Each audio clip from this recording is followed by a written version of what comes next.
लग्नाचे दागिने म्हणजे श्रीमंत पेशवाई दागिने. नाशिकचे सुप्रसिद्ध सराफ मयूर अलंकार सराफ. ताज्या बातम्यांसाठी नाशिक न्यूजच्या YouTube चॅनलला सबस्क्राईब करा आणि बेल आयकॉनला प्रेस करा. नाशिक जिल्ह्यातील मुसळधार पावसामुळे नांदूर मध्यमेश्वर धरणाच्या विसर्गात मोठी वाढ करण्यात आली आहे. सकाळी 9 वाजेपासून गोदावरी नदीपात्रातून जायकवाडीकडे तब्बल 25,924 क्युसेस वेगानं पाणी सोडण्यात येत आहे. नाशिक जिल्ह्यामध्ये गेल्या 24 तासांत झालेल्या मुसळधार पावसामुळे नांदूर मध्यमेश्वर धरणाच्या पाणलोट क्षेत्रामध्ये मोठ्या प्रमाणात पाण्याची आवक झाली आहे. यामुळे सकाळी 9 वाजेच्या सुमारास धरणाच्या विसर्गात वाढ करण्यात आली आहे. तर सध्या 5 गेटमधून गोदावरी नदीपात्रामध्ये जायकवाडीकडे 25,920 क्युसेस वेगानं पाणी सोडलं जात आहे.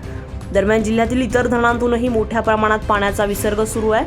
गंगापूर धरणातून 3,165 क्युसेस, कडवा धरणातून 3,892 क्युसेस, भावलीतून 3,247 क्युसेस, तर पालखेड धरणातून 12,680 क्युसेस विसर्ग सुरू आहे. पुणेगाव धरणातून 8,201 क्युसेस, होळकर ब्रिजवर 7,830 क्युसेस, दारणा धरणातून 15,498 क्युसेस, तर गौतमी गोदावरीत 3,000 क्युसेस पाणी सोडलं जात आहे. नांदूर मध्यमेश्वर वेअरमधून 25,925 क्युसेस विसर्ग सुरू असून या वाढीव विसर्गामुळे बॅकवॉटरचा धोका कमी होण्यास मदत होणार आहे. गोदावरी नदीकाठच्या नागरिकांनी सतर्क राहावं आणि प्रशासनाच्या सूचनांचं पालन करावं असं आवाहन करण्यात येत आहे. अझहर कादरी, नाशिक न्यूज, नाशिक. ताज्या बातम्यांसाठी नाशिक न्यूजच्या YouTube चॅनलला सबस्क्राईब करा आणि बेल आयकॉनला प्रेस करा.